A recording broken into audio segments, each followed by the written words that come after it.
ये रिकॉर्ड करने रख दिया है। आज बहुत इंपॉर्टेंट क्लास है। आज जेनेटिक्स की क्लासिकल जेनेटिक्स हम कंप्लीट कर देंगे। आज की क्लास कंप्लीट होने के बाद आप लोग जेनेटिक्स के most of the question solve कर पाएंगे। तो आज बहुत ध्यान से पढ़िएगा। देखिए, सबसे पहले जो हम पढ़ रहे थे उसको हम देखेंगे। अभी तक हमने पढ़ा लिंकेज के बारे में। लिंकेज का फायदा क्या था, लिंकेज क्यों थी। देखिए, हमको F2 जनरेशन में, ये बात आप याद रखिएगा, हमको F2 जो जनरेशन थी वहां पर जो रेशियो मिलता था वो 9:3:1 मिलता था। कौन से केस में मिलता था? जब डाई हाइब्रिड क्रॉस होता था। Dihybrid cross, dihybrid cross का मतलब क्या है? जब हम दो कैरेक्टर लेते थे, ए बी बी, इसका क्रॉस जब हम इसके साथ करते थे, दो कैरेक्टर, 1 कैरेक्टर और 2 कैरेक्टर, तो इस तरीके के क्रॉस जो भी होते थे उनमें रेशियो 9:3:1 मिलता था। थॉमस हंट मॉर्गन को ये रेशियो 9:3:1 नहीं मिला। तो जब उन्होंने इसके पीछे वजह जानने की कोशिश करी तो वहां पर इनको लिंकेज का पता चला। तो अब हम इसके जरा सा डिटेल में थोड़ा सा इसको आज खत्म ही करते हैं, लिंकेज इसको समझ लेते हैं। देखिए, लिंकेज में आपको क्या पता लगाना है कि अगर एक क्रोमोसोम है उसमें एक जीन ए है और एक जीन बी है, ठीक है। अगर ये जीन सेपरेट हुई, एक दूसरे से सेपरेट हुई, तो रिकॉम्बिनेंट्स पैदा होंगे। क्या पैदा होंगे? रिकॉम्बिनेंट्स। मान लीजिए 2% रिकॉम्बिनेंट्स पैदा होते हैं। और जब ये जीन नॉट सेपरेट, जब ये सेपरेट नहीं होती है,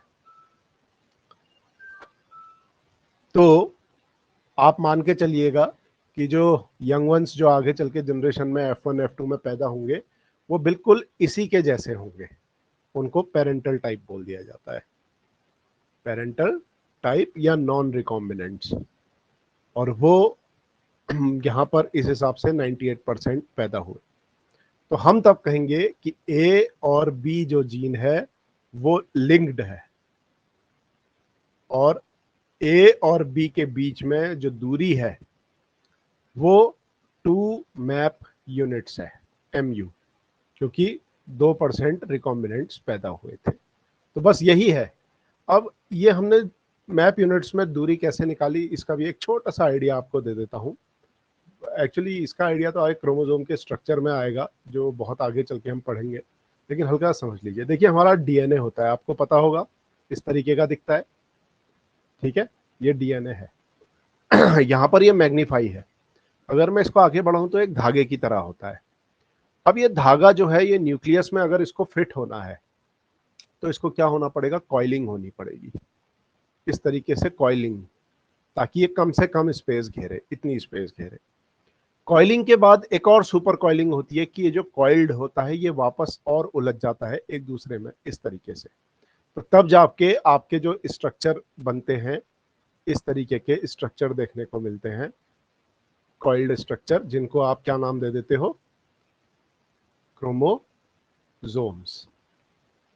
डीएनए यहाँ पर कुछ हिस्टोन नाम के प्रोटीन्स के साथ कंबाइन होता है, जुड़ता है। जुड़ने के बाद वो इस तरीके से सिकुड़ता चला जाता है और क्रोमोसोम में बदल जाता है। अगर क्रोमोसोम का आप एक धागा, एक सिरा पकड़ के खोलेंगे तो वो एक धागे की तरह खुल जाएगा।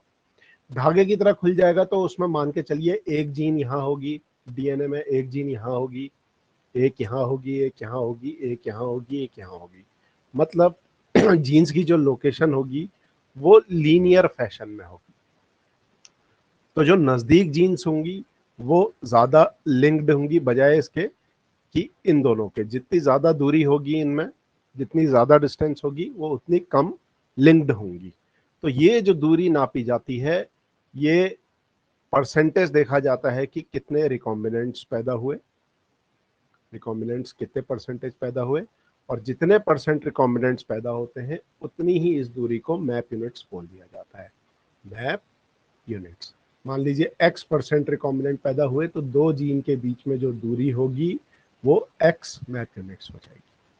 तो ये बहुत सिंपल था, इसको आप याद रखिएगा। तो लिंकेज यहाँ पर थोड़ा सा खत्म करते हैं, अब लिंकेज हम अब नहीं पढ़ेंगे, लिंकेज का इतना ही था, लिंकेज का और कुछ नहीं है। अब आपको एक दूसरा टॉपिक बता देता हूँ क्रॉसिंग ओवर के बारे में, कि सिंगल क्रॉस ओवर और डबल क्रॉस ओवर क्या होता है। ये हमारे पास एक क्रोमोसोम है, ऑलराइट, ये इसका होमोलोगस पेयर है और दोनों आपस में साथ है, ठीक। इसमें एक जीन यहाँ पर ए है और एक जीन यहाँ पर है बी, इसको ध्यान रखिएगा। दो जीन हमारे पास हैं और यहाँ पर दूसरे वाले क्रोमोसोम में इनके दोनों के वाइल्ड टाइप यानी कि डोमिनेंट एलएल मौजूद है। तो जब इसमें क्रॉसिंग ओवर होगी, सिंगल क्रॉसिंग ओवर एक ही पॉइंट पे, तो वो इस तरीके का दिखेगा, इस तरीके का दिखेगा।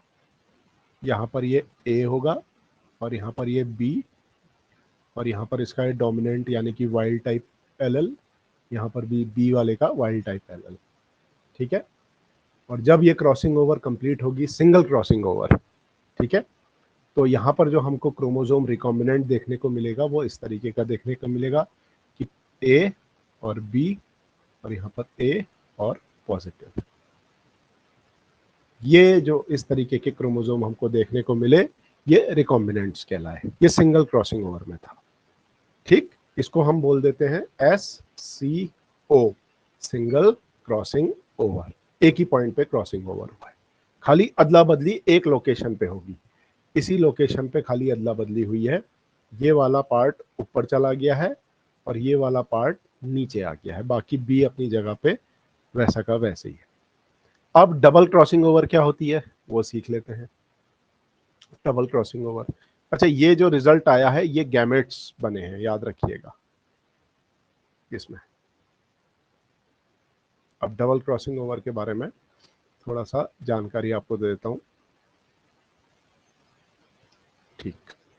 देखिए तीन जीन हम लेंगे, आप एक लेंगे ए, एक लेंगे बी और एक लेंगे सी। तो यहाँ पर इसका होमोलोगस पेयर ये ले लिया हमने, ऑलराइट। यहाँ पर इसका पॉजिटिव, ये पॉजिटिव और ये पॉजिटिव, इसका तीनों लोकेशन का पॉजिटिव पॉजिटिव। तो ये वाला एलएल जो है यहाँ पर, ये क्रोमोसोम, इसमें सारे एलएल, ये और ये तीनों एलएल ये वाइल्ड टाइप एलएल है यानी कि डोमिनेंट टाइप। और वाले क्रोमोसोम में, इस वाले क्रोमोसोम में ये जो एलएल है ए बी और सी, ये रेसेसिव टाइप है जिनको जेनेटिक्स में आप म्यूटेंट बोल दिया जाता है, ठीक है। अब इसमें क्रॉसिंग ओवर जब होगी तो ये बात याद रखिएगा कि क्रॉसिंग ओवर जब होगी तो एक इस लोकेशन पे होगी और एक इस लोकेशन में होगी, तो दो जगह क्रॉसिंग ओवर होगी, इसीलिए इसको DCO बोला जाएगा, डबल क्रॉसिंग ओवर। तो डबल क्रॉसिंग ओवर में क्या होता है थोड़ा सा समझिए। स्ट्रक्चर ऐसा आया और ये है, ठीक है, ऐसे ऐसे इस तरीके से हमने बना दिया। यहाँ पर ए था हमारे पास, यहाँ पर बी था और यहाँ पर सी था, यहाँ पर पॉजिटिव, यहाँ पर इसका पॉजिटिव पार्ट था, यहाँ पर इसका पॉजिटिव पार्ट था, ठीक।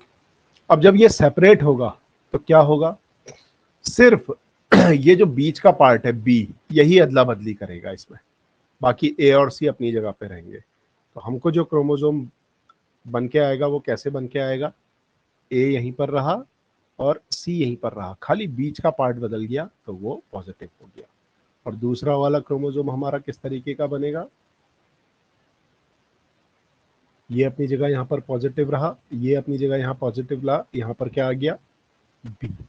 तो सिर्फ बीच की लोकेशन क्या हुई है, चेंज हुई है, कब, डबल क्रॉसिंग ओवर में। तो ये जो गैमेट बने, गैमेट्स डबल क्रॉसिंग ओवर के बाद ये इस तरीके के बनते हैं, याद रखिएगा, ठीक है। और ये क्या था, पेरेंट, पेरेंट्स जब रिप्रोडक्शन करते हैं तो सबसे पहले क्या बनाते हैं, गैमेट्स, जिनको आप क्या बोल देते हैं, या तो स्पर्म या तो ओवा। तो ये जो गैमेट्स में क्रोमोसोम का सेटअप आएगा वो इस तरीके का आएगा डबल क्रॉसिंग ओवर में। बस यही दो चीजें आपको याद रखनी है, ठीक है। क्वेश्चन आएगा आपका इस तरीके का कि डबल क्रॉसिंग हुई, ओवर हुई है, तो बताओ गैमेट्स कैसा होगा, तो आप वहां तुरंत पता लगा लेंगे कि सिर्फ बीच वाला जो होगा वही बदला जाएगा क्रोमोसोम, ठीक। ये डबल क्रॉसिंग ओवर की बात थी। तो यहाँ पर ये टॉपिक कंप्लीट होता है। सिंगल क्रॉसिंग ओवर या डबल क्रॉसिंग ओवर में किसी को कोई दिक्कत है, कुछ पूछना है? नहीं। लिंकेज में? चलिए ठीक है।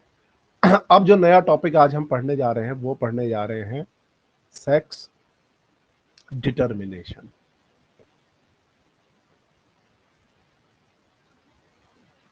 इसका मतलब होता है सेक्स डिटर्मिनेशन का कि आप एक सेल को देखिए, सेल के अंदर न्यूक्लियस में क्रोमोसोम्स को देखिए, क्रोमोसोम्स को, और आप पता लगा लीजिए कि वो मेल होगा या फीमेल। तो इसको सेक्स डिटर्मिनेशन बोलते हैं क्रोमोसोम के बेसिस पे। तो इसमें एक इंटरेस्टिंग बात आपको बताता हूं। देखिए, टर्टल आपने नाम सुना है, कछुआ, ठीक है। क्योंकि आप बायोलॉजी के स्टूडेंट्स हैं तो आपको ये पता होना चाहिए, जो टर्टल होता है, ठीक, उसमें क्या सेक्स डिटर्मिनेशन होता है, उसमें टेम्परेचर डिपेंडेंट सेक्स डिटर्मिनेशन होता है, temperature dependent. Alright. Temperature dependent sex determination कैसे होता है? देखिए, जो फीमेल होती है वो क्या करती है, रेत में आती है, रेत के अंदर एग्स को ले करके चले जाती है, ठीक है, अंडे देके चले जाती है। अब जो एनवायरनमेंट का टेम्परेचर होगा, क्लियर है, वो कितना होना चाहिए? दो तरीके के इसमें टेम्परेचर वेरिएशन हमको देखने को मिलते हैं, ठीक। एक्चुअल में 27.7 डिग्री सेल्सियस जो है वो बेंचमार्क है। इससे टेम्परेचर अगर नीचे गिरेगा तो ज्यादातर मेल पैदा होंगे, 90% करीब करीब, याद रखिएगा। और इससे ऊपर टेम्परेचर गया करीब 31 डिग्री सेल्सियस तक, तो सारी की सारी फीमेल पैदा होती है, इररिस्पेक्टिव ऑफ द फैक्ट कि इस एग में क्रोमोसोम कैसे थे। उस बात से बिल्कुल भी फर्क नहीं पड़ता कि इसमें एक्स एक्स क्रोमोसोम थे या एक्स वाई क्रोमोसोम थे, सिर्फ टेम्परेचर पे फर्क पड़ता है। टेम्परेचर जैसा होगा वही जीन्स एक्टिव हो जाएंगी और एक्टिव होने के बाद उसी तरीके से बिहेव करेंगी। तो ये सेक्स डिटर्मिनेशन टर्टल, कछुओं में टेम्परेचर डिपेंडेंट होती है। बेंचमार्क टेम्परेचर 27.7 डिग्री सेल्सियस है, मोटे मोटे तौर पे 28 डिग्री सेल्सियस लगा लीजिए। ठंडा हुआ, कोल्ड हुआ तो मेल बन गए, ठीक है, और थोड़ा सा क्लाइमेट हॉट हुआ तो क्या बन गई, फीमेल बन गई। 31 डिग्री सेल्सियस में फीमेल आ जाएगी, और करीब करीब 25 डिग्री सेल्सियस के आसपास, या 27 से जरा सा नीचे चले जाओ 25 तक, तो ये मेल पैदा हो जाएंगे। तो ये टर्टल का था, ठीक। अब ह्यूमंस में समझेंगे हम, ह्यूमंस के केस में सेक्स डिटर्मिनेशन कैसे होती है। ह्यूमन से स्टार्ट कर रहे हैं। ऑलराइट। ह्यूमन में मेल होता है, फीमेल होती है, ठीक है। मेल बनाता है स्पर्म, फीमेल बनाती है ओवा, ऑलराइट, एग जिसको आप बोल देते हो।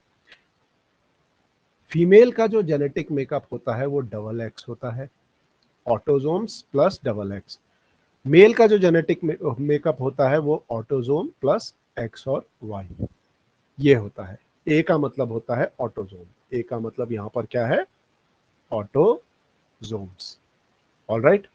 कितने ऑटोजोम्स होते हैं, 44, यानी कि 22 पेयर, प्लस एक्स वाई ये मेल होगा, और 44 प्लस डबल एक्स क्या होगी, फीमेल होगी। तो हमको सेक्स डिटर्मिनेशन में ऑटोजोम्स से बिल्कुल भी मतलब नहीं होता है, हमको सिर्फ सेक्स क्रोमोजोम से लेना देना है, एक्स और वाई और एक्स एक्स इस कंडीशन से। तो स्पर्म जो होता है, मेल जो होता है ह्यूमंस के केस में, वो दो तरीके के स्पर्म बनाना जानता है, ठीक है। दो वैरायटी के स्पर्म देखने को मिलती है। पहला स्पर्म होगा जिसमें एक्स क्रोमोसोम आएगा, और दूसरा जो वाई क्रोमोजोम होगा वो दूसरे स्पर्म में जाएगा। तो दो वैरायटी के स्पर्म मेल बनाता है।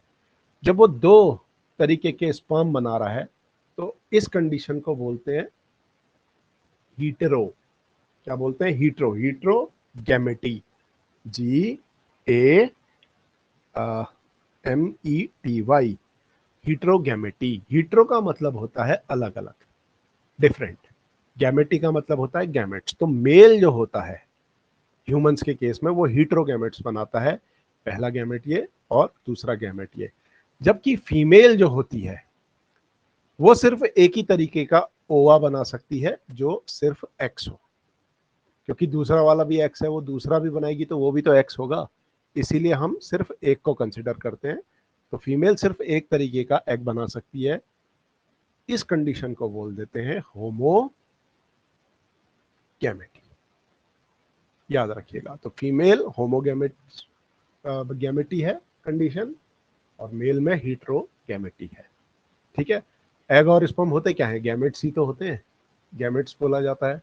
तो दो तरीके के गैमेट्स तो हीट्रोगैमेटी, एक ही तरीके का गैमेट तो होमोगैमेटी। तो ये बात याद रखिएगा। अब यहाँ पर जो सीखने वाली बात है वो ये है कि हमारे पास सिर्फ एक्स तरीके का ओवा है।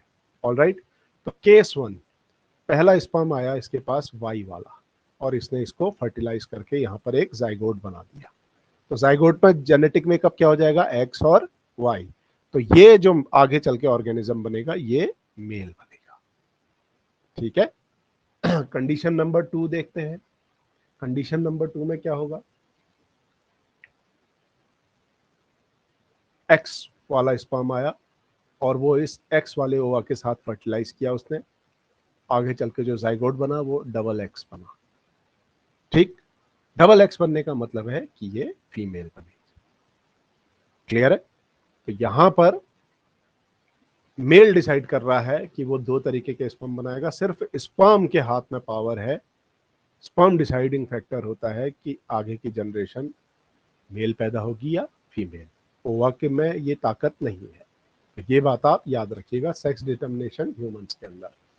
अब यहीं पर जेनेटिक्स कहां पर काम करती है वो थोड़ा सा आपको समझा देते हैं। मेल है एक्स और वाई, फीमेल है एक्स और एक्स। मैंने पहले दिन या दूसरे दिन की क्लास में आपको एक बड़ी इंटरेस्टिंग चीज बताई थी, अगर आपको याद हो, कि फीमेल में दो एक्स क्रोमोजोम है लेकिन एक एक्स क्रोमोजोम इसमें क्या हो जाता है? निष्क्रिय हो जाता है, वो काम करना बंद कर देता है। उसको हम बोल देते हैं बार बॉडी। तो सिर्फ एक एक्स के सहारे फीमेल काम करती है। तो फीमेल का अगर जेनेटिक मेकअप देखें तो उसमें सिंगल एक्स क्रोमोजोम है। ठीक है। और मेल का अगर हम जेनेटिक मेकअप देखें तो उसमें एक एक्स है एक वाई है। क्या हो अगर हम इस मेल में से इस वाई क्रोमोजोम को हटा दें? तो बाय डिफॉल्ट ये क्या हो जाएगा? सिंगल एक्स, यानी कि फीमेल। तो बाय डिफॉल्ट हर जाइगोट, हर फीटस फीमेल होता है। ये बात आप याद रखेंगे। कोई भी जाइगोट, कोई भी, जब स्पर्म और ओवा फर्टिलाइज करते हैं तो जो जाइगोट होता है, पहला सेल, ठीक है, जाइगोट बोलते हैं, याद रखिएगा पहले सेल को। जब वो स्पर्म और ओवा मीट करने के बाद जो बनता है जाइगोट, बाय डिफॉल्ट वो फीमेल होता है। ठीक। क्योंकि उसमें एक्स क्रोमोजोम तो है ही है। अगर उसको उसमें वाई क्रोमोजोम प्रेजेंट होगा तो it is the Y chromosome which is responsible for making this zygote और turning this zygote into a male. अब वो काम कैसे करता है? देखिए, हमारे पास जो वाई क्रोमोजोम होता है वो बहुत छोटा होता है एक्स के कंपैरिजन में। अगर एक्स क्रोमोजोम इतना बड़ा है तो वाई बस इतना सा होगा। ठीक है। पर इतना छोटा होने के बाद भी वाई क्रोमोजोम में, ठीक है, कुछ जीन्स होती हैं। क्लियर? कुछ इंपॉर्टेंट जीन्स होती हैं। एक स्पेशल हिस्सा इसमें देखने को मिलता है, एक स्पेशल पार्ट होता है वाई क्रोमोजोम में। ये वाई क्रोमोजोम है। ऑलराइट। इसमें एक स्पेशल रीजन होता है जिसको SRY बोलते हैं। SRY का फुल फॉर्म होता है sex determining reason. Sex determining reason. ठीक है। ये जीन एक्टिव हो जाती है, यहाँ पर जो भी जीन्स होती हैं वो एक्टिव हो जाती हैं और ये एक प्रोटीन बनाती है। यहाँ पर SRY में सेक्स डिटरमाइनिंग रीजन में जो भी जीन्स प्रेजेंट होंगी, उन जीन्स में स्पेशल तरीके की जो जीन्स होती हैं वो एक प्रोटीन बनाती हैं, जिस प्रोटीन को बोलते हैं TDF। इस प्रोटीन का नाम होता है, ये प्रोटीन है, क्या है? प्रोटीन। ऑलराइट, प्रोटीन का नाम होता है testis determining factor. Testis determining factor. Factor मतलब प्रोटीन। तो ये प्रोटीन बनने लग जाता है और ये प्रोटीन उस जाइगोट को, XY वाले जाइगोट को किस में कन्वर्ट कर देता है? मेल में। किसी तरीके से अगर ये TDF रिलीज नहीं होगा या SRY जो रीजन था, सेक्स डिटरमाइनिंग रीजन जो Y क्रोमोसोम में था, ये किसी प्रकार से अगर इनएक्टिव रह गया, ठीक है, याद रखिएगा, ये अगर इनएक्टिव रह गया तो बच्चे में XY होने के बावजूद भी वो फीमेल ही पैदा होगा। ठीक, तो ये रीजन रिस्पॉन्सिबल होता है Y क्रोमोसोम का, SRY, जो एक इंडिविजुअल को मेल में कन्वर्ट करता है। अदरवाइज बाय डिफॉल्ट तो वो सेल जो जाइगोट था वो फीमेल ही था। तो ये बहुत इंपॉर्टेंट इसमें पॉइंट था। अब एक और टॉपिक आता है वाई क्रोमोसोम से संबंधित, वो हम समझेंगे। उसको बोला जाता है हॉलैंड्रिक जीन्स। हॉलैंड्रिक जीन्स। देखिए, एक्स क्रोमोसोम और वाई क्रोमोसोम अलग अलग शेप के होते हैं, ठीक है, फिर भी इनका जो बिहेवियर होता है वो होमोलोगस क्रोमोसोम्स की तरह होता है। होमोलोगस क्रोमोसोम्स की तरह होता है, मतलब ये पेयरिंग करते हैं। जब सेल डिवीजन होता है तो इनमें क्या होती है? पेयरिंग होती है। जैसे 1 नंबर का क्रोमोसोम ये था, तो मान लीजिए दूसरा वाला भी जो 1 नंबर का क्रोमोसोम होगा वो इसके सामने आएगा, सेल डिवीजन में पेयरिंग करेगा, क्योंकि ये होमोलोगस पेयर थे। लेकिन क्योंकि XY अगर कोई है मेल, उसके सेल में एक X क्रोमोसोम है और एक Y क्रोमोसोम है, तो X वाला किसके आगे पेयरिंग करे, किसके साथ पेयरिंग करे? Y वाला किसके साथ पेयरिंग करे? क्योंकि साइज डिफरेंस है दोनों में, तो नेचर ने ये प्रोवाइड कर रखा है कि X और Y आपस में पेयरिंग करते हैं और होमोलोगस क्रोमोसोम्स की तरह बिहेव करते हैं। ठीक है, ये बात आप याद रखिएगा। तो जो Y क्रोमोसोम होता है उसमें कुछ स्पेशल जीन्स प्रेजेंट होती हैं Y क्रोमोसोम में, जिनको हॉलैंड्रिक जीन्स बोला जाता है, जो सिर्फ Y क्रोमोसोम में प्रेजेंट होती है। अब क्योंकि ये जीन्स Y क्रोमोसोम में प्रेजेंट है, तो जितने भी मेल पैदा होंगे तो कुछ कैरेक्टर्स सिर्फ मेल्स में ही पाए जाएंगे, ये फीमेल में देखने को नहीं आएगा। जैसे इसमें एक इंपॉर्टेंट कैरेक्टर मैं बता देता हूँ, इसको बोलते हैं हाइपर ट्राइकोसिस नाम का एक कैरेक्टर होता है। हाइपोट्राइकोसिस क्या होता है कि कान जो होते हैं हमारे, कान, ईयर्स, इनमें बहुत से लोगों के क्या होते हैं? बाल उगे रहते हैं इस तरीके से।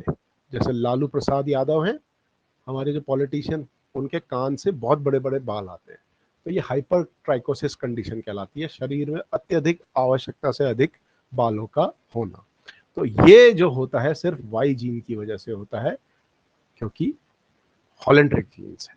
तो ये बात आप याद रखिएगा। ऐसे कई सारे कैरेक्टर हैं जो हॉलैंड्रिक जीन्स की वजह से रिस्पॉन्सिबल होते हैं, जो सिर्फ मेल में देखने को मिलते हैं। तो आपको एक क्वेश्चन कभी पूछा जा सकता है कि हॉलैंड्रिक कैरेक्टर्स किस में होते हैं? तो वाई क्रोमोसोम जहां प्रेजेंट होगा, यानी कि मेल में। ठीक है, तो यहां पर किसी को कोई दिक्कत यहां तक कोई क्वेश्चन है तो पूछ लो।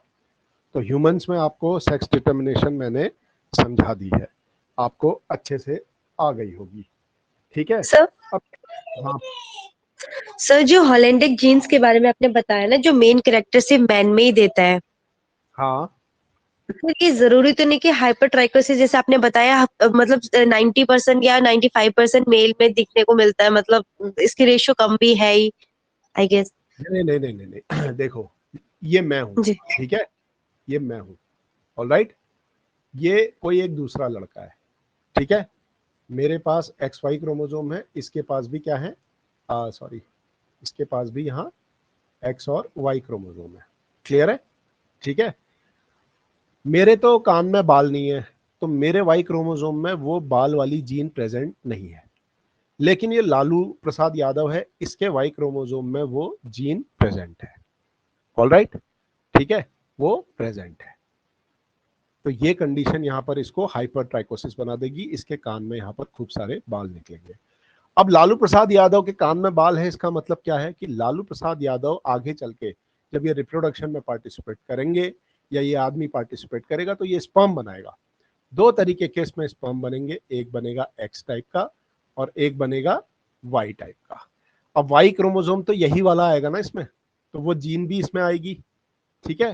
तो ये क्रोमोसोम जिस भी फीमेल को फर्टिलाइज करेगा, जिस एक्स क्रोमोसोम को, वहां ये जीन जाएगी और वो जो लड़का यहाँ पर पैदा होगा उसमें भी ये वाला करेक्टर कानों से बाल वाला आएगा ही आएगा। इसीलिए ये वाई क्रोमोसोम जो होता है ये जनरेशन टू जनरेशन उन जीन्स को, हॉलैंड्रिक जीन्स को कैरी करके चलता है। अब मुझ में ये कैरेक्टर नहीं है, इसका मतलब मेरे फादर में भी कैरेक्टर नहीं था, उनके फादर में भी नहीं था, क्योंकि वाई क्रोमोसोम तो डाउन द लीनिएज चलता है ना। तो जिनमें ये जीन एक बार आ गई है तो 100% उनकी डाउन द लाइन सब में ये कैरेक्टर देखने को मिलेगा। अब कोई क्वेश्चन है? सर तो हॉलैंडिक जीन्स का कंसेप्ट क्या है, मतलब एप्लीकेशन तो समझ में आ गया है। हॉलैंड्रिक जीन्स का कॉन्सेप्ट ये है कि Y specific genes are known as holandric genes, मतलब ऐसी जीन्स जो सिर्फ वाई क्रोमोसोम्स में पाई जाएंगी। ओके, मतलब इन वाई क्रोमोसोम्स, बस genes present only in Y chromosomes are known as holandric genes. Okay okay sir, ठीक है सर, समझ में आ गया। अब जीन प्रेजेंट है ना, जीन के तो कई एलएल होते हैं। एलएल, जी जी एक जी एलएल है सर। जिसमें कानों में बाल नहीं उगता है, एक एलएल है जिसमें बाल उगते हैं, ठीक है।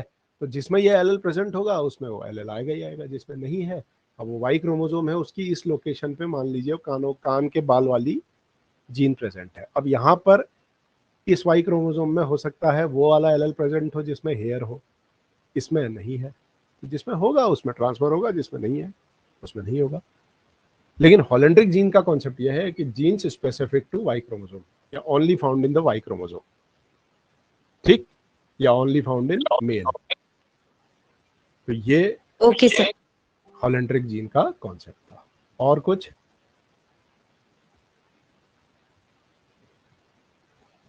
ठीक है, आ गया समझ में?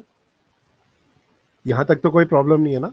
तो ह्यूमंस के केस में हमने समझ लिया है सेक्स डिटर्मिनेशन, तो सेक्स डिटर्मिनेशन आ गया ना समझ में, एक्स और वाई कैसे काम कर रहे हैं। Yes sir. ठीक है, अब हम बर्ड्स के केस में समझते हैं। चिड़िया जो होती है, ठीक है, चिड़िया में मेल होता है और फीमेल होती है, ठीक है। चिड़िया में एक बड़ी इंपॉर्टेंट बात होती है, चिड़िया में जो फीमेल होती है वो ZW होती है और मेल जो होता है वो डबल Z होता है। जबकि ह्यूमंस के केस में क्या था कि XX और XY, मेल जो था वो अलग अलग गैमेट्स बना सकता है मेल, लेकिन बर्ड्स के केस में जो फीमेल होती है वो दो अलग अलग तरीके के एग बना सकती है। अंडे जो होंगे वो एक Z होगा और एक W होगा। बर्ड्स के केस में हम XX और XY टर्म यूज नहीं करते क्योंकि बर्ड्स अलग चीज है, ठीक है। वहां पर हम ZZ और ZW कॉन्सेप्ट यूज करते हैं, जिसमें ZZ जो होता है वो मेल होता है, यानी कि ये एक ही तरीके का स्पर्म बना सकता है, सिर्फ Z टाइप का, ठीक है। और यहाँ पर जो बर्ड फीमेल बर्ड होगी वो दो तरीके के एग बना सकती है, एक Z टाइप का एग और एक W टाइप का एग। तो हीट्रोगैमेटी यहाँ पर जो है वो फीमेल के पास है, हीट्रोगैमेटी, ठीक है, और होमोगैमेटी यहाँ पर मेल के पास है, ठीक मनुष्य का उल्टा। तो कौन सी जनरेशन कैसी पैदा होगी आपको समझ में आ जाएगा, ठीक है। Z और Z जब भी एक साथ आएंगे तो वो मेल होगा, Z और W जब भी एक साथ आएंगे तो वो फीमेल होगा। बाकी कॉन्सेप्ट ह्यूमंस का ही जैसा चलेगा इसमें। तो यहां पर किसी को कोई दिक्कत? बर्ड्स का केस समझ में आ गया? ठीक, बर्ड्स के केस में एक चीज और बताता हूं, कोई मुझे इस बात का जवाब देगा? देखिए बर्ड्स, आप बाजार से अंडे खरीद के लाए, ओके, और आपने उन अंडों को 20 दिन तक सेका लेकिन फिर भी उसमें से चूजा नहीं निकला, ऐसा क्यों हुआ होगा? कोई बता सकता है मुझे?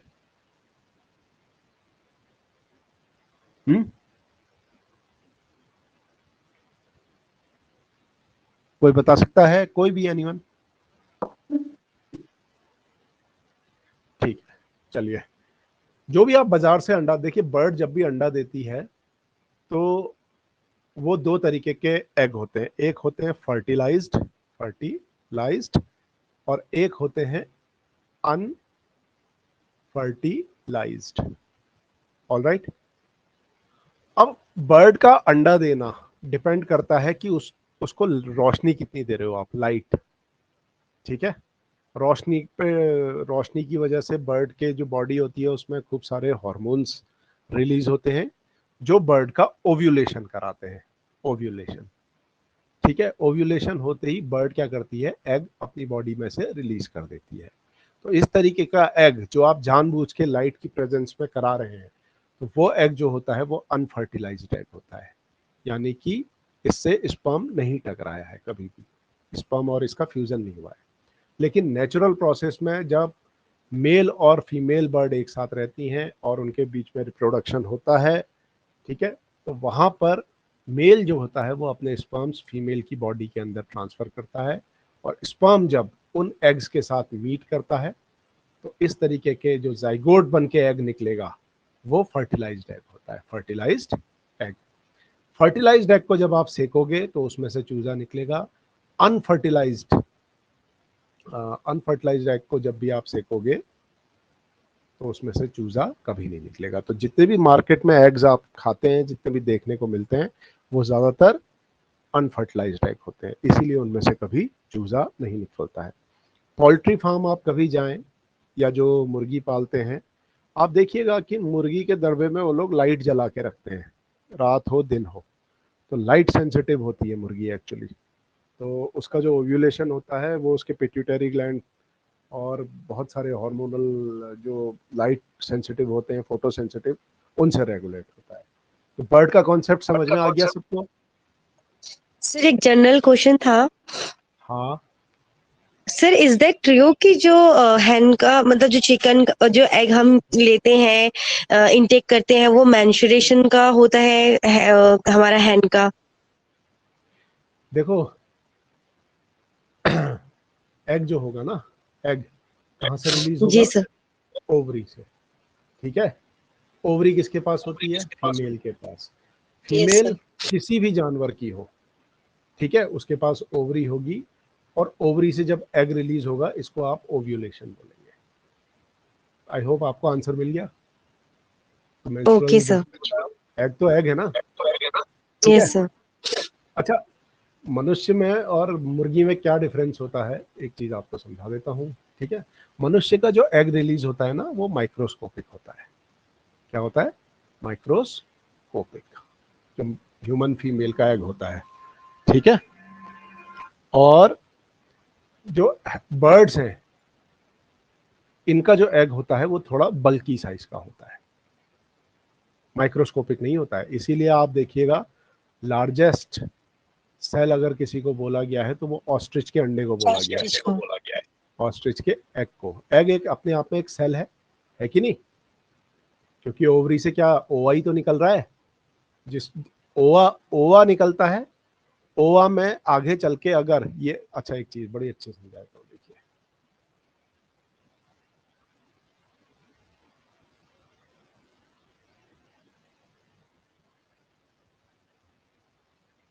ठीक, देखिएगा ये ओवा निकला, ऑलराइट, ठीक है।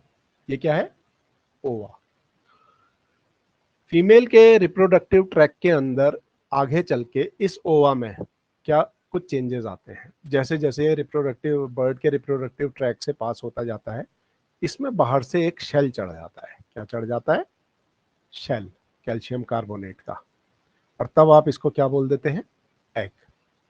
अगर ये शेल नहीं होगा तो आप इसको क्या बोलेंगे? ओवा। ह्यूमंस के केस में ओवा होता है क्योंकि वहां शेल नहीं होता है, ठीक है। ये बात आप याद रखिएगा, इसको छोटा सा कॉन्सेप्ट था। तो एग जो होता है नेचुरल प्रोसेस से नहीं आया है। जो पोल्ट्री फार्म के एग हैं वो फर्टिलाइजेशन अगर उनमें हो, नेचुरल प्रोसेस हो और उन अंडों को खाया जाए तब तो ठीक है, लेकिन हॉर्मोन्स के इंजेक्शन देके, दवाई देके, लाइट में घंटों घंटों बैठा के मुर्गी को अंडे निकाले जा रहे हैं, तो वो चीज थोड़ी सी नेचर के अगेंस्ट है। और ऐसे अंडे को खाने से कुछ ना कुछ गलत होगा ही होगा, आगे चल के कैंसर हो सकता है, बहुत सारी बीमारियां लग सकती हैं, हार्मोनल इम्बैलेंस होगा। तो सोच समझ के अंडा खाना चाहिए, बहुत सोच समझ के। तो मैं इसकी राय कभी किसी को नहीं देता हूँ कि अंडे रोज खाओ। अंडे बस वहीं से खाओ आप जहां से आपको यकीन हो कि ये प्रॉपर तरीके से आए हैं। ठीक है, आगे देखें आप। आगे देखें। किसी को और कोई क्वेश्चन पूछना है? नहीं, ठीक है। देखिए, अब हमने ह्यूमन के केस में पढ़ा पढ़ा क्या पढ़ा था? एक्स एक्स और एक्स वाई। ऑलराइट। फिर हमने बर्ड के केस में पढ़ा, बर्ड के केस में जेड जेड और जेड डब्ल्यू। फर्क क्या था? मैं रेड कलर से फीमेल को बना देता हूं, यहां ये फीमेल थी और यहां पर ये फीमेल है। ठीक है।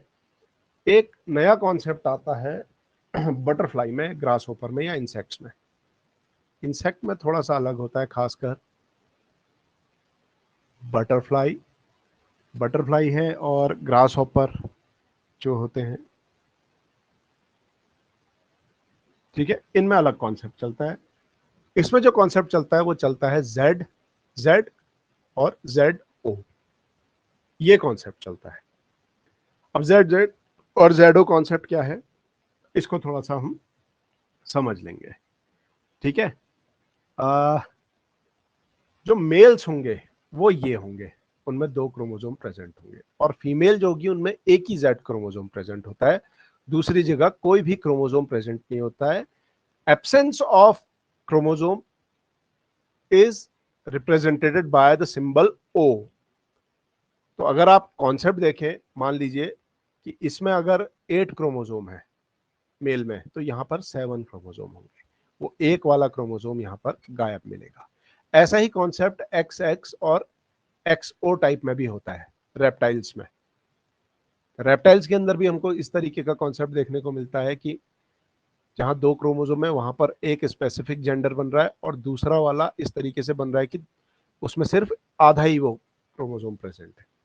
तो ये आपको पता होना चाहिए इंसेक्ट वाला। तो इंसेक्ट में कोई प्रॉब्लम यहां पर किसी को? ठीक है।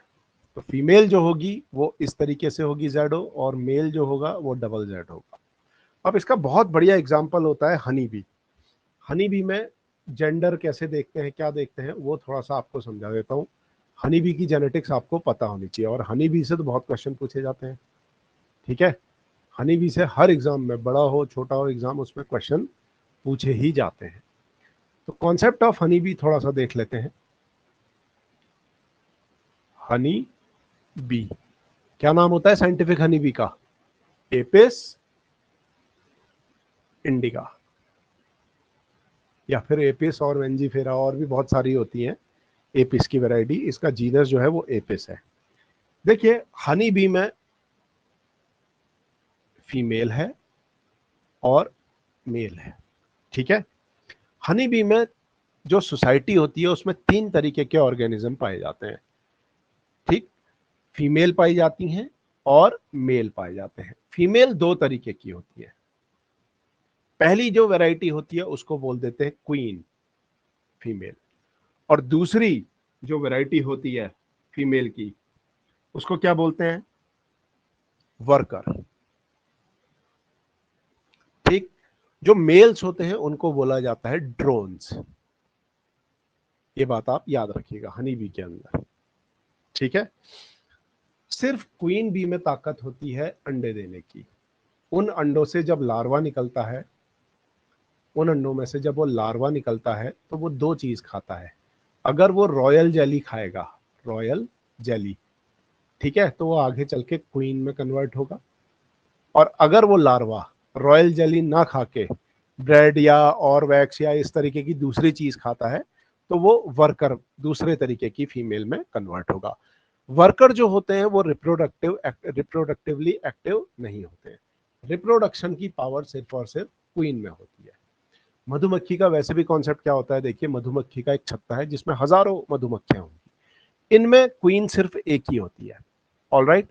वक्त के साथ उसमें वो अंडे देती है, फिर उस छत्ते में क्या होता है कि 3-4 तरीके की क्वीन पैदा हो जाती हैं, ठीक है, और फिर ये क्वींस क्या होती हैं, अलग अलग जगह उड़ जाती हैं, सारी की सारी छत्ते में से बाहर निकल के, क्योंकि वो साइज छोटा होता है तो इसलिए छत्ते में से एक बार बाहर आ जाती हैं।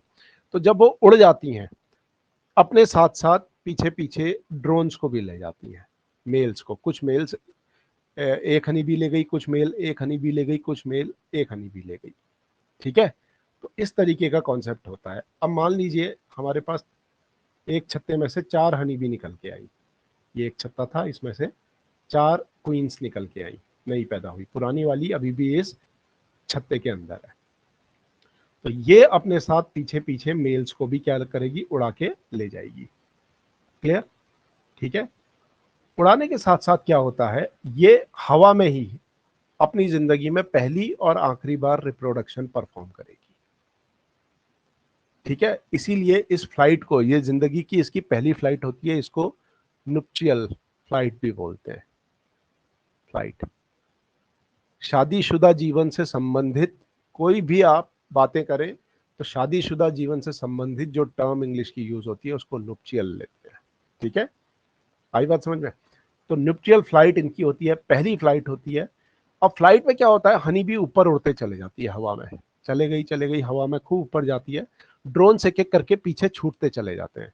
तो जो सबसे ताकतवर ड्रोन होगा, जिसमें उड़ने की क्षमता बहुत अच्छी होगी, वही ऊपर हनी बी के साथ आसमान में काफी ऊपर तक उड़ता है और हवा में ही रिप्रोडक्शन परफॉर्म करता है, ठीक है। रिप्रोडक्शन परफॉर्म करने के बाद वो अपने स्पर्म इसकी बॉडी के अंदर ट्रांसफर कर लेता है और ये उन स्पर्म्स को पूरा जीवन भर अपने शरीर के अंदर समा के रखती है। और जब भी ये फिर अंडे देगी, उस स्पर्म को एक एक करके यूज करके फर्टिलाइज्ड और अनफर्टिलाइज्ड करती रहेगी, ठीक। और जैसे ही वो जो आखिरी ड्रोन इसके साथ रिप्रोडक्शन परफॉर्म करता है, उसमें ब्लड का प्रेशर, उसके जो उड़ने की वजह से जो प्रेशर क्रिएट होता है, उस प्रेशर की वजह से उसका जब स्पर्म इजैकुलेट होते हैं, सीमेन उसका जो निकलता है, उसकी वजह से उसमें एक ब्लास्ट हो जाता है उसके ऑर्गन में, उसके जो कॉपुलेटरी ऑर्गन होता है उसमें ब्लास्टिंग होती है। ब्लास्ट होने की वजह से उसकी डेथ हो जाती है, तो उसकी वो फाइनल फ्लाइट होती है। हनी भी जैसे ही फर्टिलाइज्ड हो जाती है, उसके बाद एक जगह आके बैठ जाती है, एक जगह आके हनी भी, ये जो फर्टिलाइज्ड वाली अब नई क्वीन थी, ये कहीं आके बैठ जाएगी। इसके बैठते ही जो बाकी ड्रोन इसके साथ उड़ रहे थे वो आके बैठ जाते हैं और यहाँ पर अपना नया छत्ता बना लेते हैं। तो ये जो फेज था इसको बोलते हैं स्वार्मिंग, इसको बोलते हैं स्वार्मिंग, ठीक है। तो इस तरीके से हनी बी के हर बार नए छत्ते बनते रहते हैं, बनते रहते हैं। तो हनी बी का ये कॉन्सेप्ट था, ये थोड़ा सा आपको पता होना चाहिए। लेकिन जो मुद्दे की बात है हनी बी की, वो ये है कि इसमें सेक्स डिटर्मिनेशन कैसे होता है, वो अब हम समझेंगे। ये तो हनी बी के बारे में एक रफ आइडिया आपको मैंने दे दिया। तो आपको ये पता होना चाहिए कि हनी बी में उसकी जो सोसाइटी है उसमें कितने तरीके के क्लास पाई जाती हैं। तो 3 तरीके की क्लास पाई जाती हैं, जिनको बोला जाता है वर्कर, क्वीन और ड्रोन्स। ड्रोन्स मेल होते हैं, जबकि वर्कर जो होती है वो फीमेल होती है, और क्वीन भी क्या होती है, फीमेल होती है। तो हम ये सब पढ़ रहे थे। अब देखिए इसमें सेक्स डिटर्मिनेशन कैसे होता है हनी बी के अंदर, अब हम ये समझेंगे, ठीक। फीमेल जो होती है हनी बी में, ऑलराइट, उसमें 32 क्रोमोसोम होते हैं, यानी कि 16 पेयर, ऑलराइट, 16 पेयर क्रोमोसोम होते हैं। जस्ट लाइक ड्रोसोफिला, ड्रोसोफिला में 4 पेयर क्रोमोसोम होते हैं, टोटल 8 क्रोमोसोम होते हैं। उसी तरीके से हनी बी में 32 क्रोमोसोम्स होते हैं, ठीक। ये डिप्लॉयड कंडीशन है। डिप्लॉयड कंडीशन में जब ये अपने गैमेट्स बनाती है तो यहाँ पर एक प्रोसेस होती है मियोसिस। मियोसिस की वजह से इसके जो गैमेट्स बनते हैं उनमें 16 और 16 क्रोमोसोम आते हैं, यानी कि ये कंडीशन क्या आ गई, हैप्लॉइडी कंडीशन आ गई। तो ये बात आपने याद रखिएगा, ठीक है। अब मेल जो होते हैं हनी बी में, मेल का कॉन्सेप्ट क्या है वो समझ लीजिए।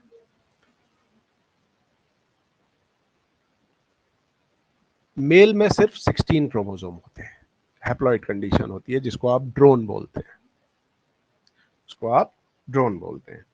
तो जिसमें हैप्लॉइड कंडीशन है उसमें मियोसिस ना होके सिर्फ क्या होता है, माइटोसिस। माइटोसिस। माइटोसिस में क्या होता है, सिर्फ नंबर बढ़ता है सेल्स का, और क्रोमोसोम में जितने हैं उतने ही रहते हैं। तो ये 16 था, तो ये भी सारे के सारे क्या होंगे, 16 होंगे। अब इनमें फर्टिलाइजेशन होगा या नहीं होगा ये डिपेंड करता है, ये आगे कैसे होता है कॉन्सेप्ट को वो डिफाइन करेंगे। तो ये 16 नंबर की एक फीमेल है, हैप्लॉइड क्रोमोसोम, और ये हैप्लॉइड, ये तो मेल है, ठीक है। इसमें अगर स्पर्म का फर्टिलाइजेशन हुआ, स्पर्म का यानी कि 16 फिर से लेके आया, तो ये आगे चल के अगेन 32 क्रोमोसोम में कन्वर्ट हो जाएगी, और ये क्या बन जाएगी, फीमेल। जबकि मेल जो होगा वो 16 का 16 ही रह जाएगा। अब ये फीमेल आगे चल के क्वीन बनती है या वर्कर बनती है, ये डिपेंड करेगा कि उसका जो लार्वा निकला है फर्टिलाइजेशन के बाद वो किस पे फीड कर रहा है।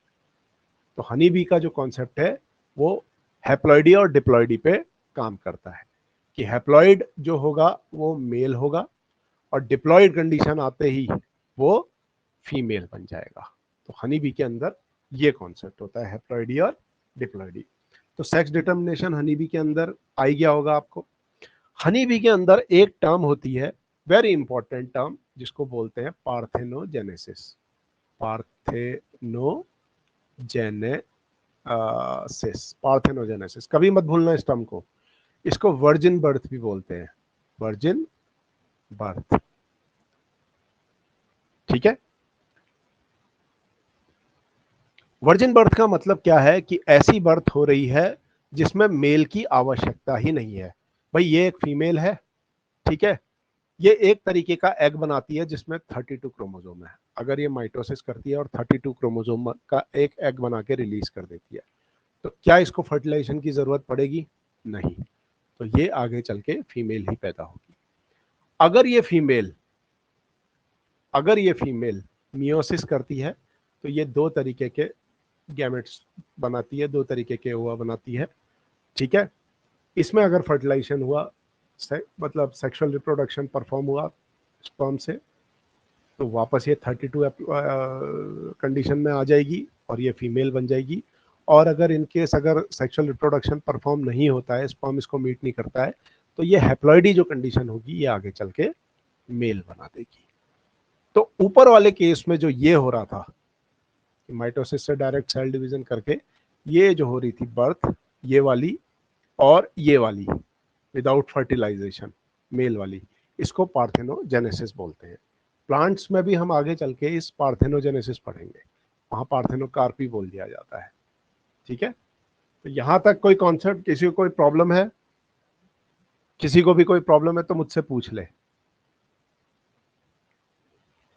सर ये पार्थोजेनेसिस वाला एक बार फिर से कर दीजिए प्लीज। पार्थेनोजेनेसिस का मतलब होता है वर्जिन बर्थ, ठीक है। वर्जिन बर्थ का मतलब होता है कि कोई फर्टिलाइजेशन की जरूरत नहीं है। फर्टिलाइजेशन की जरूरत नहीं है, तो इसीलिए जो हनी भी रहेगी वो वर्जिन रहेगी। तो इसका मतलब क्या है, फिर से देख लीजिए।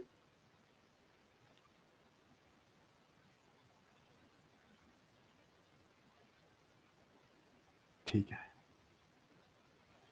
हाँ ये फीमेल है, ऑलराइट, इसमें 32 क्रोमोसोम है। जब इसमें मियोसिस हुआ, ऑलराइट, मियोसिस होने के बाद इसका एक एग बना 16 और एक और एग बना 16 का, ठीक है। हैप्लॉइड कंडीशन में आ गई है मियोसिस के बाद। यहां तक क्लियर, ठीक है। अब ये वाले एग को मान लीजिए एक स्पर्म ने आके फर्टिलाइज किया, तो ये कंडीशन यहाँ आ गए, 32 वापस अचीव कर जाएगी। जबकि ये वाला जो कंडीशन था, इसको किसी ने फर्टिलाइज नहीं किया, ये आगे चल के सेल डिवाइड करके लार्वा में कन्वर्ट होगा, और लार्वा से जब इंडिविजुअल निकल के आएगा तो वो मेल निकल के आएगा विदाउट फर्टिलाइजेशन। तो इस सेल को फर्टिलाइजेशन की जरूरत नहीं थी मेल बनने के लिए।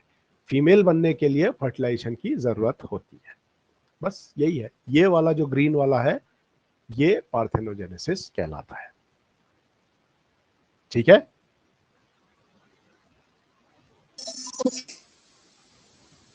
आ गया समझ में?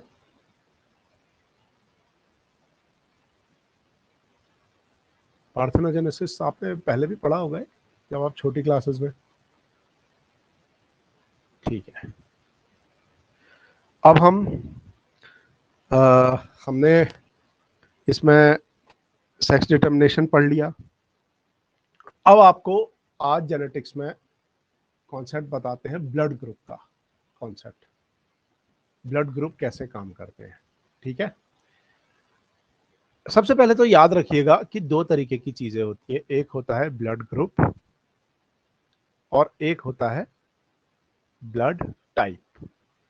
ठीक है, टाइप जो होता है वो ए होता है, बी होता है, ओ होता है और ए बी होता है। ब्लड ग्रुप जो होता है वो एम होता है, एन होता है या एम एन होता है या ओ होता है। तो ये ब्लड ग्रुप और ब्लड टाइप में अंतर होता है। तो हम जो पढ़ते हैं वो ब्लड ग्रुप को जो पढ़ते हैं उसमें ब्लड टाइप के बारे में पढ़ते हैं, तो ब्लड टाइप डिफाइन करेंगे। ठीक है, कार्ल लैंडस्टीनर नाम के एक वैज्ञानिक थे, ब्लड बैंक में काम करते थे। तो उन्होंने एक बार क्या किया, दो ब्लड को आपस में मिक्स करके देखा। ठीक है, ये एक ब्लड की बूंद रखी, ये एक ब्लड की बूंद रखी और इसको उन्होंने क्या कर दिया, मिक्स कर दिया। कुछ समय बाद उन्होंने देखा कि ये ब्लड की बूंद एकदम से जम गई, तुरंत जम गई। जमने को बोलते हैं कोएगुलेशन, कोएगुलेट कर गई। और बहुत अच्छी, अगर साइंस देखें बहुत अच्छी लैंग्वेज में, तो उसको बोलते हैं एग्लूटिनेशन, एग्लूटिनेशन। तो ब्लड इस तरीके का हो गया। वहीं कुछ ब्लड ऐसा था कि आपने एक बूंद रखी, दूसरी बूंद रखी और दोनों को मिलाया, ब्लड में कोई फर्क नहीं पड़ा, वो वैसा का वैसी रहा। ठीक है, तो उनकी समझ में आ गया कि इस इंडिविजुअल का ब्लड अगर इस इंडिविजुअल में डाला जाएगा तो जिसमें डाला जाएगा उसको कोई फर्क नहीं पड़ेगा, वो जिंदा रहेगा। लेकिन अगर इस इंडिविजुअल का ब्लड इसमें डाला जाएगा तो कुछ समय बाद उसके शरीर के अंदर ब्लड सारा का सारा जम जाएगा और उस इंसान की क्या हो जाएगी, डेथ हो जाएगी। तो यहां से जो कॉन्सेप्ट आया वो ब्लड टाइप का कॉन्सेप्ट आया। अब जो ब्लड टाइप होता है, ठीक है, उसके लिए आई नाम की जीन रिस्पॉन्सिबल होती है। आई के एलएल होते हैं, आई ए नाम का एलएल होता है, आई बी नाम का एलएल होता है और तीसरा एक और एलएल होता है आई नॉट। ठीक है, तो तीन एलएल होते हैं आई जीन के। ये ब्लड टाइप की जीन है। क्लियर है? जिन इंडिविजुअल्स में आई ए और आई ए ये कंडीशन होती है उनका ब्लड टाइप होता है ए। जिन इंडिविजुअल में आई बी और आई बी ये कंडीशन होती है उनका ब्लड होता है टाइप बी। जिन इंडिविजुअल में आई ओ नॉट आई ओ होता है उनका होता है ब्लड ग्रुप या ब्लड टाइप ओ। ठीक है, ये तो तीन तरीके के थे, लेकिन अभी और भी हैं। अब देखिए इसमें होता क्या है, ए आई ए एल एल और आई बी एल एल ये दोनों है कोडोमिनेंट। कोडोमिनेंट का मतलब ये है कि जब भी ये कंडीशन आएगी, आई ए भी प्रेजेंट होगा, आई बी भी, तो दोनों एक दूसरे को क्या करेंगे, एक्सप्रेस करेंगे और तब ब्लड टाइप क्या होगा, ए बी। ठीक है, लेकिन वहीं इस ब्लड ग्रुप में जो आई ए एल एल होता है वो डोमिनेंट होता है आई ओ पे। तो इसका मतलब ये है कि आई ए आई ओ कंडीशन आएगी तो ब्लड टाइप ए होगा। आई बी भी डोमिनेंट होता है आई ओ पे, तो जब भी ये कंडीशन आएगी आई बी आई ओ तो उसका ब्लड टाइप क्या होगा, बी। ठीक, तो हमारे पास जो कॉन्सेप्ट है ब्लड टाइप का वो ये है कि जिनका ब्लड टाइप ए है उनमें आई ए एल एल होगा या फिर आई ए आई नॉट एल एल होगा। जिनका ब्लड ग्रुप या ब्लड टाइप बी है उनमें आई बी एल एल होगा, दोनों कंडीशन प्रेजेंट होगी, या फिर आई बी आई नॉट प्रेजेंट होगी। ठीक है, जिनका ओ है उनमें कंडीशन होती है आई ओ और आई ओ। जिनका ए बी है उनमें कंडीशन होती है आई ए और आई बी।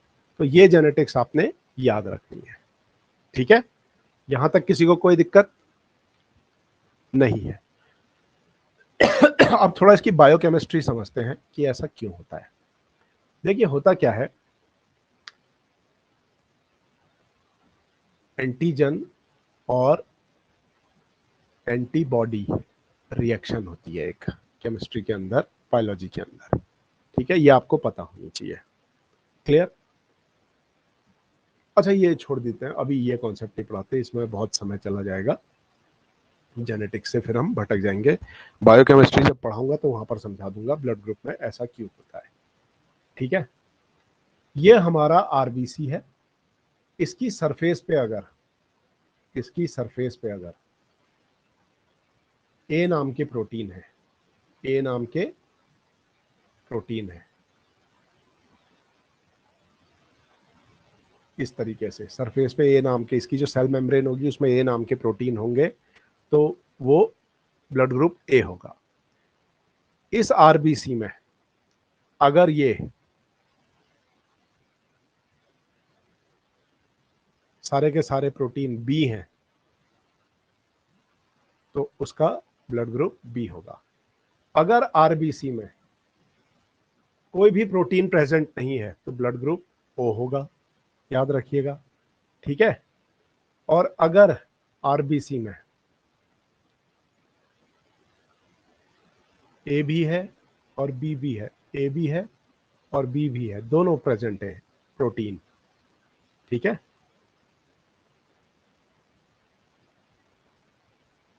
तो वो ब्लड ग्रुप ए बी होगा। ऑल राइट, ठीक है। अब कौन सा किसको ब्लड दे सकता है ये समझेंगे। देखिए होता क्या है, ये एक बॉडी है ह्यूमन की, इसके अंदर उसका ब्लड है। अगर यहां से एक बैक्टीरिया इस शरीर में घुसेगा, ठीक है, तो हमारा जो इम्यून सिस्टम होता है वो इस बैक्टीरिया को पहचान लेता है और उसको मार देता है। सवाल यह है कि हमारा इम्यून सिस्टम इस बैक्टीरिया को कैसे पहचानता है। ठीक है, बैक्टीरिया के सरफेस पे बहुत सारे प्रोटीन होते हैं जिनको हमारा जो इम्यून सिस्टम होता है वो पहचान लेता है, लेकिन हमारा इम्यून सिस्टम स्पेसिफिक किस तरीके से पहचानता है वो थोड़ा सा समझेंगे। ठीक है, हमारे इम्यून सिस्टम में जो सेल्स होते हैं, ठीक है, WBC याद रखिएगा, WBC वाइट ब्लड सेल्स जो होते हैं वो एक तरीके का प्रोटीन बनाते हैं। ठीक है, ये प्रोटीन का स्ट्रक्चर ऐसा दिखता है, ये प्रोटीन बिल्कुल ऐसा दिखता है, वाई शेप स्ट्रक्चर। इस तरीके के प्रोटीन्स को बोला जाता है एंटीबॉडीज, एंटीबॉडी। ठीक, खूब सारे प्रोटीन होते हैं इस तरीके के जो ब्लड में घुले रहते हैं और ब्लड में तैरते रहते हैं हमारे शरीर में 24 घंटे। ठीक, तो जैसे ही कोई बैक्टीरिया घुसा और उसकी सरफेस पे इस तरीके के प्रोटीन प्रेजेंट है जिनकी एंटीबॉडी हमारे शरीर में प्रेजेंट है, तो हमारी एंटीबॉडी उसमें ऐसे जाके चिपक जाएगी इस तरीके से। ठीक है, और वो उसको पहचान लेगी, पहचानने के बाद एक केमिकल छोड़ेगी, केमिकल छोड़ने के बाद बड़े WBC सेल आएंगे और इसको खा जाएंगे इस बैक्टीरिया को, और ये बैक्टीरिया इस तरीके से हमारे शरीर से गायब हो जाता है। तो कहने वाली बात यह है कि ये जो एंटीबॉडीज हैं इनका बहुत इंपॉर्टेंट रोल है। क्या रोल है? एंटीबॉडीज जो भी होती हैं, याद रखिएगा, एंटीबॉडीज ये क्या करती हैं, ये फॉरेन मतलब बाहर से, फॉरेन मॉलिक्यूल कोई भी होगा, फॉरेन मॉलिक्यूल कोई भी होगा उसको पहचान सकती हैं। आप हमारे शरीर में कुछ भी, कोई भी ऑर्गेनिक कंपाउंड का इंजेक्शन लगाइए किसी इंडिविजुअल में, उस ऑर्गेनिक कंपाउंड को कोई ना कोई एंटीबॉडी जरूर पहचान लेगी। ठीक है, जैसे हर ताले की एक चाबी होती है लॉक एंड की, उसी तरीके से हर केमिकल के लिए कोई ना कोई एंटीबॉडी अवेलेबल होती है। लेकिन ये एंटीबॉडी इतनी ज्यादा सक्षम होती है कि ये सेल्फ और नॉन सेल्फ में भेद करना जानती है। सेल्फ का मतलब हो गया कि हमारे सेल में जो प्रोटीन है उनको नहीं पहचानना है, और जो बाहर से जो बैक्टीरिया घुस रहे हैं उनके सरफेस पे जो प्रोटीन है उनको पहचानना है, तो ये नॉन सेल्फ हो गए। तो सेल्फ वर्सेस नॉन सेल्फ ये एंटीबॉडी इसमें सक्षम होती है। तो जैसे ही कोई बाहर से कोई भी चीज घुसती है तो एंटीबॉडी सबसे पहले जाके उससे चिपक जाती है और केमिकल रिएक्शन स्टार्ट हो जाती है। कुछ केसेस में बैक्टीरिया को फोड़ दिया जाता है, कुछ केसेस में कोई बड़ा WBC आके उस बैक्टीरिया को खा जाता है। तो एंटीबॉडी इस तरीके से काम करती है। तो अब ब्लड ग्रुप से इसका क्या लेना देना है वो थोड़ा सा समझने की कोशिश करेंगे एंटीबॉडी का। ठीक है, अब मान लीजिए ये एक आदमी है जिसमें ए ब्लड ग्रुप है। ठीक है, इसके सरफेस पे क्या होगा, सारा का सारा प्रोटीन क्या होगा, ए। ठीक है, तो इसका जो ब्लड होगा उसमें जो एंटीबॉडी होंगी, एंटीबॉडीज जो भी होंगी, वो इस ए को सेल्फ समझेंगी। क्या समझेंगी? सेल्फ। और उससे कभी नहीं चिपकेंगी। इस वजह से ये जितने भी पूरा हमारे आरबीसी हैं वो सुरक्षित हमारी जो वेन्स होंगी, आर्टरीज होंगी, उनमें बहते हुए जाएंगे, क्योंकि एंटीबॉडीज ने इनको पहचानने से मना कर दिया, क्योंकि एंटीबॉडी को ये पता है कि ये शरीर का ही हिस्सा है।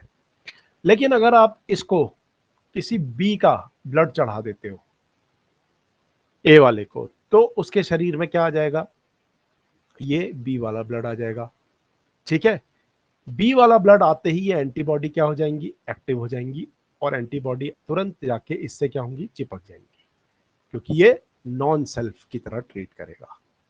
नॉन सेल्फ इससे ज्यादा चिपकेंगी, चिपकने पे उस बी ब्लड को क्या करेंगी? फोड़ना स्टार्ट कर देंगी और केमिकल रिएक्शन स्टार्ट कर देंगी। इम्यून सिस्टम की बहुत खतरनाक रिएक्शन स्टार्ट हो जाएगी। इसीलिए ए वाले ब्लड ग्रुप वाले को बी वाला ब्लड नहीं चढ़ाया जाता है, तुरंत डेथ हो जाती है। ठीक, ये बात समझ में आई? अब यही कंडीशन बी वाले के साथ देखिए।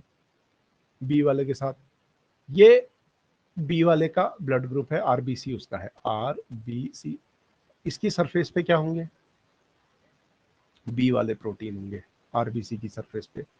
इसकी बॉडी के अंदर जो एंटीबॉडीज होंगी वो सारी की सारी क्या होंगी? बी को सेल्फ समझेंगी, मतलब पहचानेंगी। ठीक है, अगर आप इस इंडिविजुअल को ए ब्लड ग्रुप चढ़ा दें तो होगा क्या? ये सारी की सारी बॉडी एंटीबॉडीज इस ए पे क्या कर देंगी? अटैक कर देंगी और इसको खत्म कर देंगी। खत्म करने से केमिकल रिएक्शन होगी जिससे इंसान की डेथ हो जाती है। तो इसीलिए बी वाले ब्लड ग्रुप को या ब्लड टाइप वाले को ए वाले का ब्लड नहीं चढ़ाया जाता है।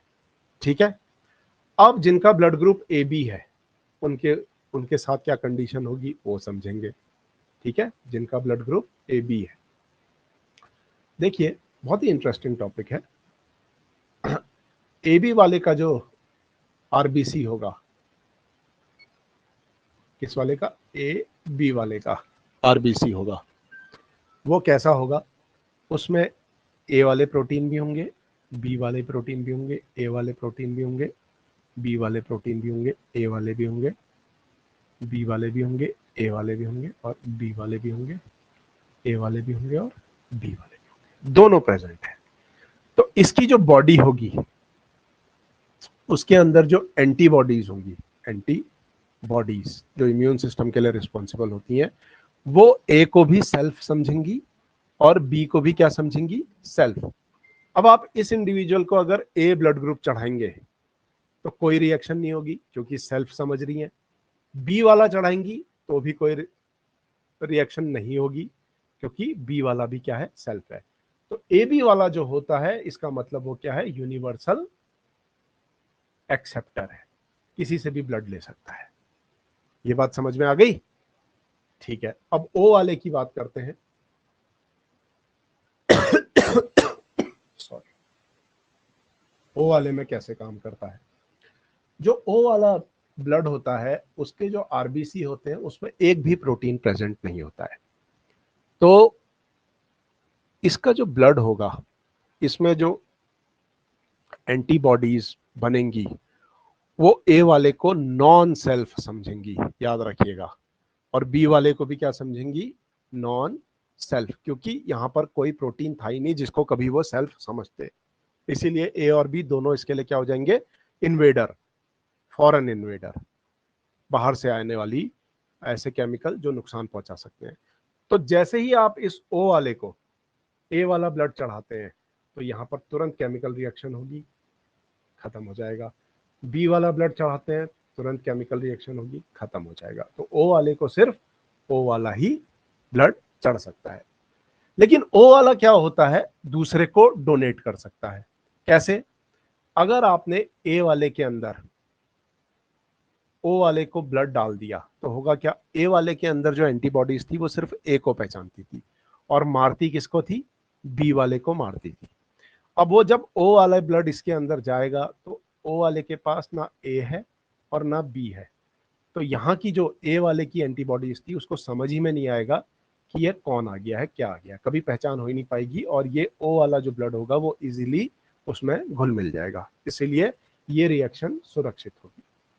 और B वाले के केस में भी सेम यही होगा कि O वाले को आप B वाले को भी डोनेट कर सकते हैं। तो इसीलिए O ब्लड ग्रुप जो होता है वो यूनिवर्सल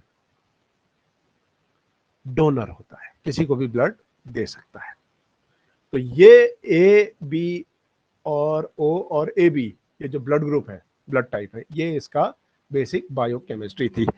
आपको इसमें कोई दिक्कत है? किसी को कोई दिक्कत यहां तक?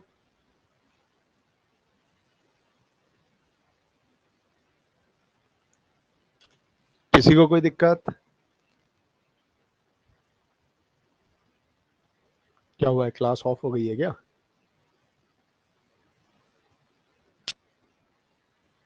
ठीक है, चलिए अब इसकी जेनेटिक्स समझते हैं। आज थोड़ी क्लास लंबी कर लूं, 15 मिनट और है? हाउसहोल्ड चोर्स भी है अभी करने को। अच्छा, अभी नहीं करे? We are married sir. अरे अरे, अच्छा अच्छा, तो एक काम करते हैं ना, कल करते हैं इसको कंटिन्यू, कल ब्लड ग्रुप वाला कंप्लीट करा देंगे और आगे पढ़ लेंगे कुछ, ठीक है? ओके, तो यहाँ पर आपकी थैंक यू सर। जेनेटिक्स आज मोटे मोटे तौर पे खत्म हो गई, ठीक है? अब आगे थोड़ा दूसरे तरीके की जेनेटिक्स चलेगी, मॉडर्न जेनेटिक्स। चलिए फिर, ओके, थैंक यू।